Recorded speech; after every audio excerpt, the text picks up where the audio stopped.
Three women wake up on the same Monday morning. Same country, same economy, same 24 hours. But completely different financial realities. And the strange part is this. Sometimes they are not three different types of people. Sometimes they are the same woman at three different stages of her life. The first woman wakes up already tired. She is a waitress. Her alarm goes off before her body feels rested, but she does not have the option to stay in bed. Rent is due. Phone bill is due. Gas is expensive. Groceries are expensive. And depending on where she lives, her employer may legally pay her as little as $2.13 an hour in direct wages. This isn't 1995, but 2026. Her base pay is genuinely that low right now. Some states require tipped workers to receive the full minimum wage before tips. Other states still allow employers to use a tip credit. So depending on where you live in this country, your waitress may be building her entire life on income that changes every single week. Under federal law, tips are allowed to count toward part of a tipped worker's wage. The idea is that tips are supposed to bring her up to at least the minimum wage. And if they do not, the employer is supposed to make up the difference. But here is the part that matters in real life. Her income still depends on strangers. It depends on how busy the restaurant is. It depends on the shift she gets. It depends on whether people tip well. It depends on whether her body can keep showing up. Think about what that does to a person. On a good week, she might bring home enough to breathe. On a slow week, she is doing math in her car before buying gas. Her reality is, some weeks she makes, hopefully, $700, and some weeks she makes $300. She will never know, but she has to put the hours in and hope to God she can cover her cost of living. There is no salary, no guaranteed number, no paid time off. If she gets sick and misses a shift, she loses that money. If her car breaks down, the problem is not just the repair. The problem is how she gets to work tomorrow. She checks her bank account before buying groceries. She knows which bills can be late without the lights going off. She knows what it feels like to be exhausted and still have no room to rest. She is not building anything with this income. She is converting time directly into survival. She dreams of a future that she doesn't know how to achieve. How could she raise a family when she can barely take care of herself? Life is an overwhelming wheel that keeps turning and stops for no one. And when every dollar that comes in immediately goes back out, you do not have room to save. You do not have room to invest.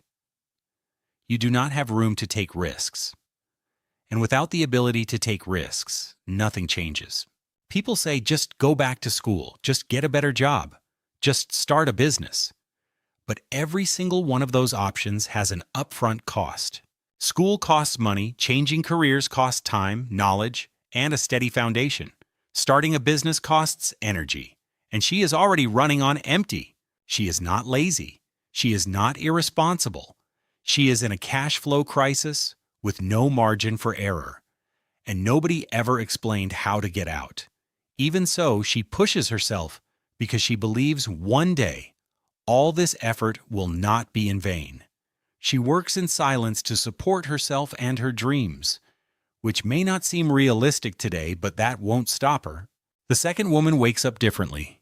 She is not rich, but she is stable. Maybe she is a nurse. Maybe she is a dental hygienist. Maybe she is a radiology tech. Maybe she is an electrician. Maybe she works a government job, an office job, or a skilled trade. The exact job matters less than what the job provides. Predictable income, health insurance, a schedule she can plan around, and a paycheck that does not depend on whether strangers felt generous that week. She has a W-2 income, which means taxes are handled automatically. She may have employer-sponsored health insurance, which can save her thousands of dollars a year compared to paying completely out of pocket. She may have access to a retirement plan. And if her employer offers a match, that means part of her future is being funded by money she did not have to earn twice. Most people in her position can start building an emergency fund, not overnight, not perfectly, but slowly. And that emergency fund is what separates a bad month from a disaster.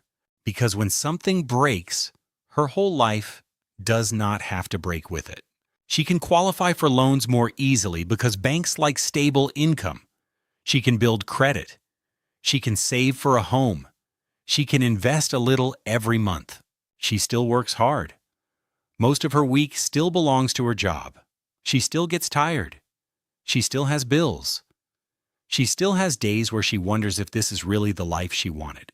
But the structure of her income gives her something the waitress does not have: breathing room. And breathing room is not just emotional, it is financial leverage. It means she can say no to a bad situation without immediately losing everything. It means she can invest in herself without gambling her survival. It means compound interest can start working for her instead of against her. And she did not necessarily get here through some fancy 4-year degree. Some stable careers come from 2-year programs. Some come from certifications. Some come from apprenticeships. Some come from skills learned slowly while working another job. The path might not be glamorous, but it is intentional. And intentional beats hopeful almost every time. Then there is the third woman. Her morning looks completely different. She wakes up without an alarm. She checks her phone and sees money came in while she was sleeping. Not because she has a magical life, not because she was born smarter than everyone else, but because she understands something fundamental about money. There are different ways to earn. You can trade your time for money. That is the waitress. You can trade valuable skills for money. That is the stable worker. Or you can build assets, systems, and leverage that make money without your constant presence. That is the third woman. Maybe she built a small business. Maybe she owns rental property. Maybe she built a media brand. Maybe she owns investments that grow over time. Maybe she hired people, built systems, or created something once that keeps earning later. In every case, she did one important thing. She separated some of her income from her hours. That is leverage. Labor leverage is other people helping produce the result. Capital leverage is money making more money. Media leverage is content reaching people while you sleep. Code leverage is software or systems running without you. The waitress has almost none of these. The stable worker may have some capital leverage through retirement accounts and investments. The third woman has built multiple forms of leverage. And that changes everything. If the waitress stops working, her income can stop immediately. If the stable worker stops working, her income may stop within weeks. But if the third woman stops working for a little while, some income may continue because systems, people, assets, or investments are still moving. That is not luck. That is architecture. She built something that works even when she is not standing there. But here is the part nobody sees at first. She used to be the waitress. She used to count tips in her car. She used to check her account before buying groceries. She used to wonder if she was wasting her 20s. She used to feel embarrassed because everyone else seemed further ahead. She used to think maybe this was all her life would ever be. The difference is not that she had one magical breakthrough.